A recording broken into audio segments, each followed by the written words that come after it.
Les transports, c'est d'abord une image, l'arrivée de la grande vitesse en Aquitaine. Avec Bordeaux à 2 heures de Paris, des gains de temps pour Bergerac, Mont-de-Marsan ou Dax. En 4 ans, c'est aussi un chiffre, 58 millions de voyageurs.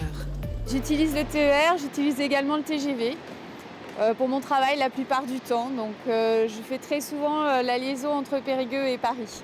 Les transports, ce sont bien sûr les 195 TER gérés par la région.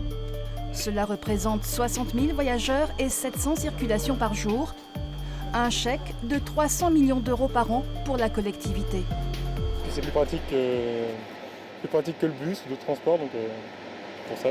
Et les prix sont abordables, donc, surtout pour le TER, donc pour ça. J'ai payé 10 € l'aller-retour, donc faut pas me plaindre, ça va. En complément du rail, la région a développé une offre de cars entre villes et même entre départements. Exemple, Périgueux-Angoulême ou Bergerac-Marmande, soit 240 lignes et une facture annuelle de 120 millions d'euros.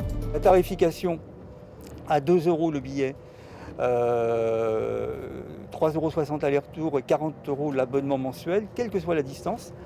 C'est un tarif qu'on a mis en place sur l'ensemble de la région. La mobilité, ce sont pourtant des populations mécontentes.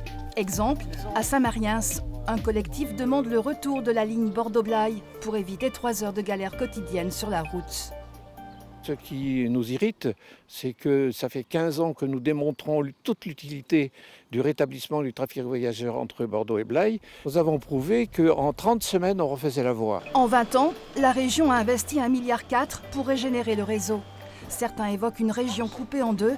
La Fédération des usagers le déplore et pointe une fracture territoriale. Les usagers sont clairement exprimés sur le fait qu'ils voulaient bien venir travailler dans les grandes villes, et pas que Bordeaux, toutes les grandes villes de Nouvelle-Aquitaine, mais ils voulaient y venir pour pas cher et efficace. Et ça ne peut être résolu que par le train qui rentre au cœur des agglomérations. Et là, il y a encore beaucoup d'efforts à faire. Des efforts et plus encore pour d'autres. En Limousin, alors que la LGV Limoges-Paris a été enterrée, les failles du routier ajoutent à l'enclavement du territoire.